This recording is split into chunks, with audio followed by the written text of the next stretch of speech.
여러분의 집 서랍장을 한번 열어보십시오. 아마 하나쯤은 있을 겁니다. 손톱깎이. 이제 편의점에서 2,000원이면 살 수 있고 누가 가져가도 아깝지 않은 그 물건. 그런데 이 하찮아 보이는 물건 하나가 대한민국의 자존심이었다고 하면은 믿으시겠습니까? 이제 더 놀라운 건 이겁니다. 이 손톱깎이를 만든 회사는 전 세계 인구의 절반, 약 35억 명의 손톱을 책임졌습니다. 92개국에 수출하고 대통령이 외국 정상에게 선물로 건넸습니다.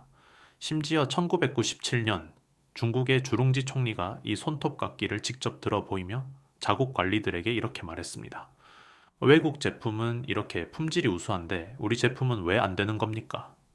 중국의 총리가 자기 나라 사람들을 꾸짖는 데 쓴 물건, 그게 대한민국의 손톱깎이였습니다. 그런데 여기서 역설이 시작됩니다. 이 회사는 경쟁에서 진 적이 없습니다. 기술이 뒤처진 적도 품질이 떨어진 적도 없습니다.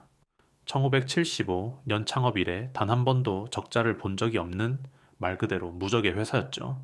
그런데 이 무적의 회사가 결국 주인이 바뀌었습니다. 적에게 진 게 아니라 아군에게 당한 겁니다. 정확히 말하면 세금에 무릎을 꿇었습니다. 오늘 이야기는 단순한 기업 성공담이 아닙니다. 맨손으로 세계 1위를 만들어 놓고 정작 그걸 지킬 수 없었던 한 가족의 이야기입니다. 그리고 이 이야기의 시작은 놀랍게도 충남 천안의 작은 잡화상에서 시작됩니다. 1960년대 가난한 잡화상 주인이 미국산 손톱깎이 하나를 손에 쥡니다. 그리고 생각합니다. 이걸 내 손으로 만들 수 있을까? 그 무모한 질문 하나가 세계를 뒤집어 놓습니다. 여러분, 지금 제가 들고 있는 이것, 이제 편의점에서 500원이면 살 수 있는 손톱깎이입니다. 이걸 보고 뭘 느끼시나요? 아마 대부분 그냥 손톱깎이잖아 라고 생각하실 겁니다. 그런데 이 조그만 물건을 현미경으로 확대해 보면은 세상이 달라집니다. 위아래 두 개의 날이 있습니다. 보통 손톱깎이는 이 두 날이 평행하게 맞물립니다. 그런데 3세븐은 달랐습니다. 하부 날이 0.02mm만큼 미세하게 튀어나온 구조를 적용했습니다. 이게 뭘 의미하냐면은 손톱을 자를 때 위에서 누르는 힘과 아래서 받치는 힘의 교차점이 정확히 한 지점에서 만난다는 겁니다. 결과는 손톱이 찢기는 게 아니라 베이듯 잘리는 겁니다. 그 차이를 아시는 분은 아실 겁니다. 3세븐을 한 번이라도 써본 사람은 다른 손톱깎이를 쓸 때 미묘한 불쾌감을 느낍니다. 이게 과장이 아닙니다. 1995년 세계 최대 항공기 제조사 보잉기 이 작은 회사에 소송을 걸었습니다. 777 상표가 보잉 777 여객기와 겹친다는 이유였죠. 직원 10만 명의 글로벌 공룡 기업 대 직원 200명의 충남 천안 중소기업. 누가 봐도 결과는 뻔했습니다. 그런데 4년간의 소송 끝에 3세븐이 이깁니다. 1984년부터 미국에 수출해온 세관 서류를 샅샅이 뒤져 제출한 겁니다. 보잉이 777을 만들기 6년 전부터 이미 777이라는 이름을 쓰고 있었다는 증거. 다윗이 골리앗을 이긴 순간이었습니다. 500원짜리 물건을 만드는 회사가 보잉을 이겼다. 이게 과연 우연일까요? 당연히 아닙니다. 여기에는 한 사람의 집념이 있습니다. 그리고 그 집념의 출발점은 여러분이 상상하는 것보다 훨씬 소박한 곳이었습니다. 1960년대 충남 천안, 가난한 잡화상. 하루 벌어 하루 먹고 살던 청년이 미국산 손톱깎이 하나에 인생을 걸기로 합니다. 형과 단둘이 고물 철판을 두드리며 1935년 황해도 해주에서 태어난 김형규. 전쟁통에 고향을 잃고 남쪽으로 내려온 그는 충남 천안에서 작은 잡화상을 운영하고 있었습니다. 고무신 비누, 양은 냄비 같은 생필품을 파는 가게였죠. 그런데 1960년대 중반 그의 눈에 유독 한 가지 물건이 들어옵니다. 미국 바세트사의 애트림이라는 손톱깎이, 당시 한국에서 엄청나게 유행하던 미제 제품이었습니다.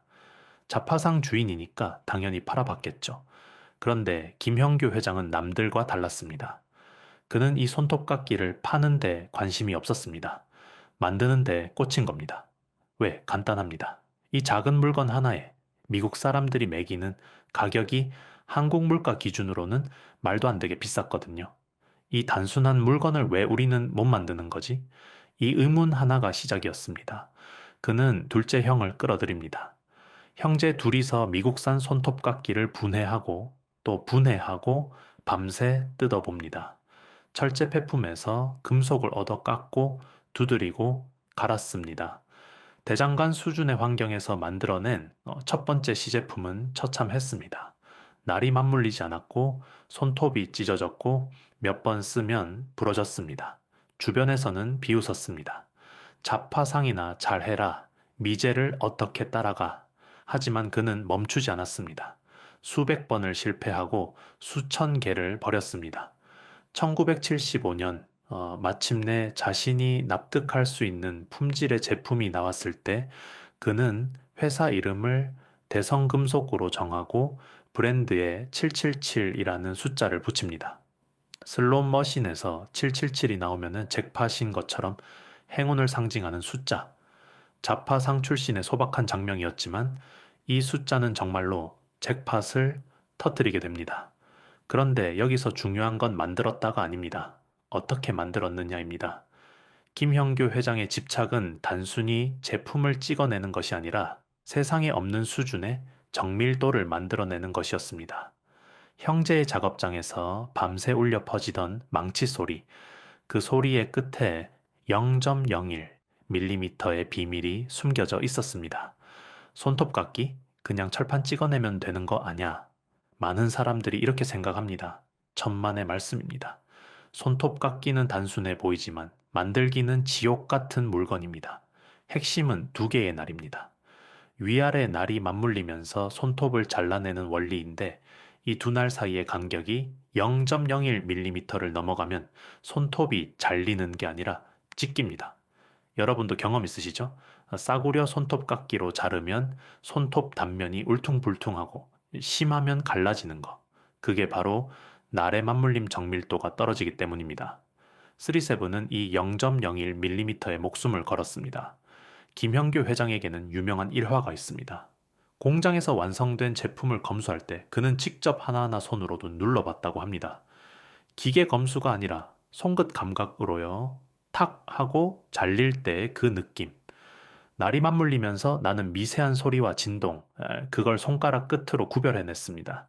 약간이라도 걸리거나 소리가 탁하지 않고 둔하면 바로 불량 처리. 직원들이 사장님, 이 정도면 팔아도 됩니다. 라고 해도 절대 양보하지 않았습니다. 열 처리 문제는 더 극적이었습니다. 금속을 특정 온도로 가열했다가 식히는 과정인데 이게 날의 경도를 결정합니다. 너무 단단하면 부러지고 너무 무르면 금방 무뎌집니다. 그 황금 지점을 찾기 위해 수천 번을 실패했습니다. 불량품이 나올 때마다 전 직원이 보는 앞에서 가차없이 부셔버렸습니다. 하나라도 불량이 시장에 나가면 우리 이름은 끝이다. 이것이 그의 철칙이었습니다. 삼성 이건희 회장의 애니콜 화형식 기억하시죠? 품질 불량 제품을 직원들 앞에서 불태운 그 유명한 사건, 1995년이었습니다. 그런데 3세븐에서는 그보다 20년 전부터 이런 일이 벌어지고 있었습니다. 원조가 여기 있었던 겁니다.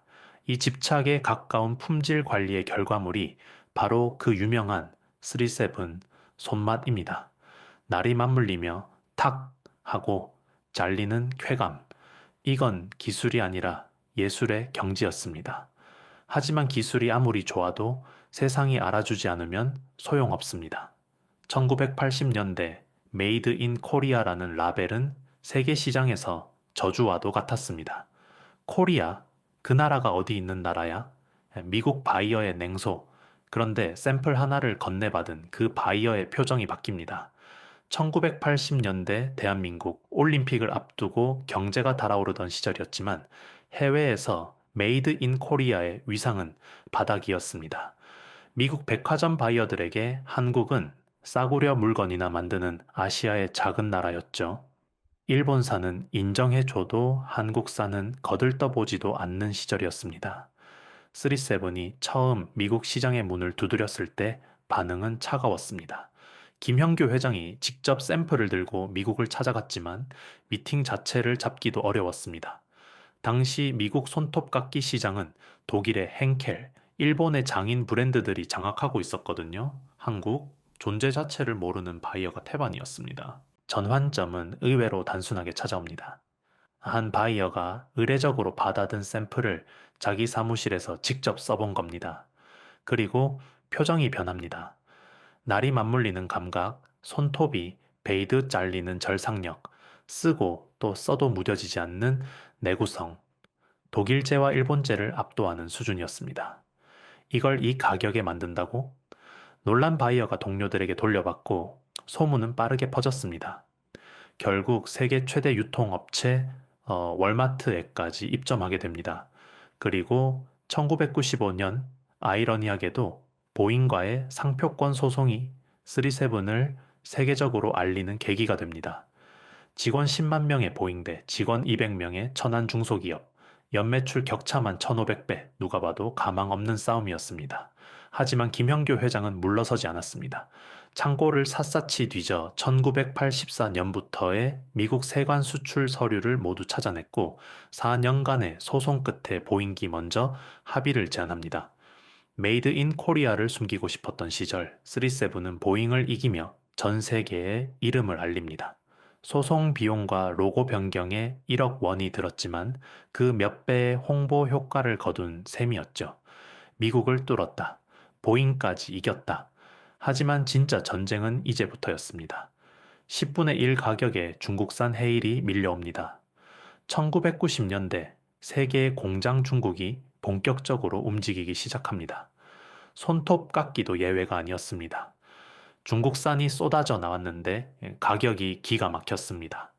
37 제품의 10분의 1 겉보기에는 거의 똑같았습니다. 심지어 777이라는 숫자를 슬쩍 바꿔 778, 77K 같은 짝퉁 브랜드까지 등장했습니다. 업계에서는 37이 끝났다고 했습니다. 아무리 품질이 좋아도 가격이 10배나 차이 나는데 소비자가 뭘 고르겠습니까? 특히 손톱깎이 같은 저고함료 제품은 가격이 절대적이니까요. 누가 손톱깎이를 브랜드 보고 삽니까? 그런데 37은 놀라운 선택을 합니다. 가격을 낮추는 대신 오히려 올린 겁니다. 미친 짓 같았죠? 하지만 여기에는 계산이 있었습니다. 비결은 도금 기술이었습니다. 중국산 손톱깎이의 치명적 약점. 처음 몇 번은 잘 잘립니다. 하지만 한 달만 지나면 녹이 슬기 시작합니다. 욕실에 놔두면 더 빠르죠. 도금이 벗겨지면서 날이 무뎌지고 결국 몇 달 못 가서 버리게 됩니다. 반면 37은 10년을 써도 새 것 같았습니다.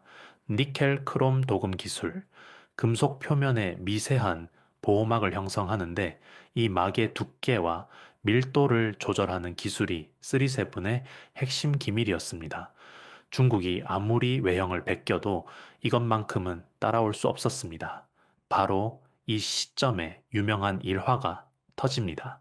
1997년 중국의 주룽지 총리가 산업 시찰 중에 37 손톱 깎기를 직접 들어 보이며 자국 관리들 앞에서 이렇게 말합니다. 외국 제품은 이렇게 품질이 우수한데 우리 제품은 왜 안 되는 겁니까? 우리도 노력해서 이처럼 훌륭한 품질의 제품을 만들어 냅시다. 중국의 국무원 총리가 14억 인구의 자존심을 꺾으면서까지 칭찬한 물건, 그게 대한민국의 손톱깎이였습니다.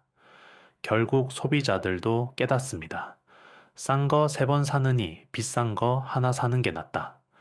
이때 37은 세계 손톱깎이 시장 점유율 55%라는 경이적인 기록을 씁니다. 어떤 산업에서든 보기 힘든 압도적 수치입니다. 시장 점유율 55%, 이미 전설이었습니다.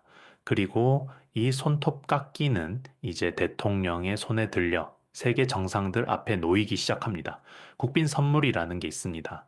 대통령이 외국을 방문할 때 상대국 정상에게 건네는 선물이죠. 이건 그냥 비싸기만 해서는 안 됩니다. 그 나라의 기술력과 문화적 자부심을 대표할 수 있어야 합니다. 프랑스는 와인을, 스위스는 시계를 선물합니다. 대한민국은 놀랍게도 한때 그 자리를 차지한 물건이 바로 37 손톱깎이였습니다. 손톱깎이를 선물했다고? 좀 우스운 거 아냐? 이렇게 생각하실 수 있습니다. 하지만 반대로 생각해 보십시오. 누구나 매일 쓰는 일상적인 물건에서 세계 최고의 기술력을 보여줄 수 있다는 것, 외국 정상이 직접 써보고 놀라는 장면, 이보다 강력한 국가 홍보가 어디 있겠습니까? 김형규 회장 개인의 이력만 봐도 이 회사의 위상이 느껴집니다. 1982년 수출의 날 국무총리 표창, 1987 년 대통령 산업포상, 1988년 대통령 표창, 1993년에는 대통령 초청 우수 중소기업인으로 청와대 초대됩니다. 1999년에는 상공의 날 석탑산업 훈장까지 받습니다. 자파상에서 출발한 사람이 국가 훈장을 받기까지 그 여정 자체가 대한민국 산업화의 축소판이었습니다. 숫자로 이야기해 보겠습니다. 전 세계 90위 개국 수출, 1년 생산량 8천만에서 1억 개, 생산의 90%가 수출, 매출 300억 원 이상을 유지하면서 1975년 창업 이래 단 한 번도 적자를 본 적이 없습니다. 이 문장의 무게를 느껴보십시오. 30년간 적자 제로, IMF 외환 위기도, 글로벌 금융 위기도 이 회사를 무너뜨리지 못했습니다. 2001년에는 브랜드의 위상에 맞게 사명 자체를 대성금속공업에서 37으로 바꿉니다. 2003년에는 코스닥 시장에 상장합니다.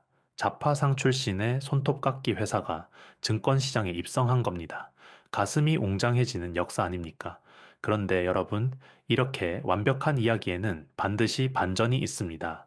세계 1위, 국가 훈장, 코스닥 상장, 30년 무적자, 이 모든 것을 한순간에 뒤흔든 건 놀랍게도 창업주의 선의에서 시작됩니다. 자, 여기까지가 37의 영광의 역사입니다. 세계 시장 점유율 55%, 92개국 수출, 보잉을 이긴 소송, 30년 무적자, 이 회사가 무너질 이유가 있습니까? 상식적으로 없습니다. 그런데 비극은 이제 아이러니하게도 김형규 회장의 선의에서 시작됩니다. 2005년 김형규 회장은 사업 다각화를 위해 바이오 회사 크레아젠을 인수합니다. 손톱깎이만으로는 한계가 있다고 판단한 거죠. 여기까지는 흔한 경영 판단입니다. 문제는 그 다음이었습니다. 2006년부터 2007년까지 그는 자신이 보유한 37 주식 260만여 주, 당시 시가로 약 370억 원 상당을 크레아젠 임직원들과 가족에게 증여합니다. 왜 그랬을까요? 함께 고생한 직원들에게 보답하고 싶었던 겁니다. 자수성가한 창업주가 동료들과 부를 나누려 한 어찌 보면은 아름다운 선택이었습니다. 하지만 이 아름다운 선택이 가족에게 돌이킬 수 없는 재앙이 될 줄은 그 자신도 몰랐을 겁니다.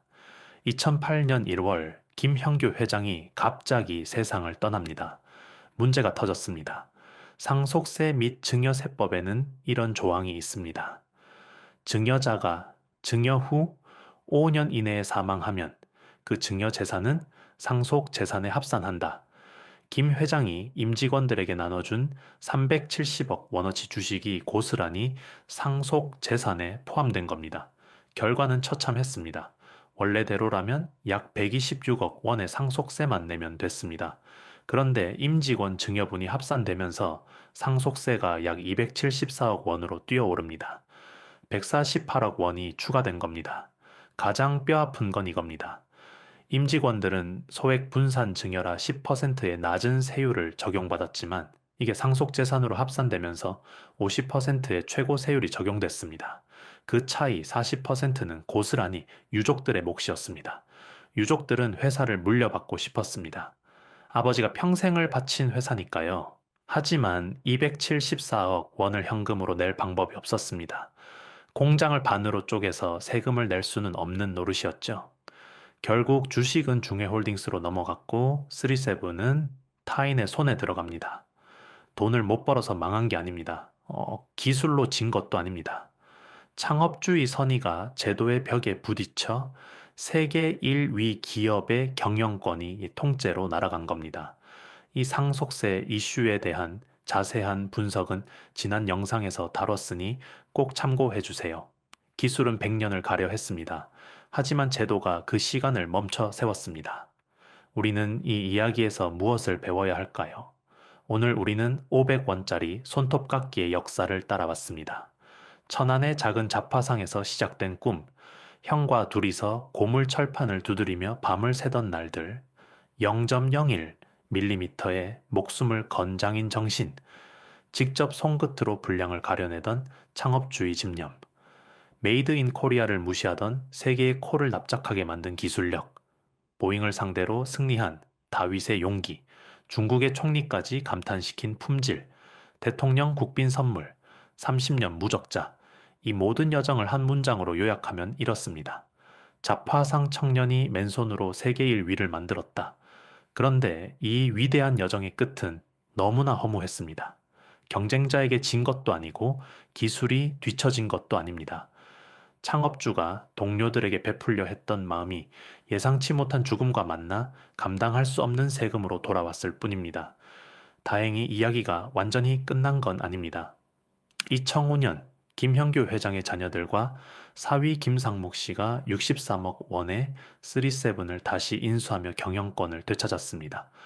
지금도 충남 천안의 공장에서는 손톱깎이가 만들어지고 있습니다. 하지만 전성기의 위상을 되찾기에는 잃어버린 시간이 너무 길었습니다. 저는 이 이야기를 취재하면서 계속 한 가지 질문이 머릿속을 떠나지 않았습니다. 과연 이게 3세븐만의 이야기일까? 지금 이 순간에도 대한민국 어딘가에서 세계 최고의 기술을 가진 중소기업 창업주가 같은 고민을 하고 있을 겁니다. 내가 죽으면 이 회사는 어떻게 되는 거지? 기술을 만드는데 수십 년이 걸리지만은 그 기술을 잃는 데는 세금 고지서 한 장이면은 충분합니다. 500원짜리 손톱깎이, 여러분의 서랍장에 있는 그 물건을 오늘은 한번 유심히 봐주십시오. 거기에는 황해도에서 내려온 한 청년의 꿈과 형제의 땀방울과 한 나라의 자존심과 그리고 아직 끝나지 않은 질문 하나가 담겨 있습니다. 오늘 영상이 유익하셨다면 구독과 좋아요 부탁드립니다. 여러분의 관심이 이런 이야기를 더 많이 세상에 꺼내놓을 수 있는 힘이 됩니다. 감사합니다.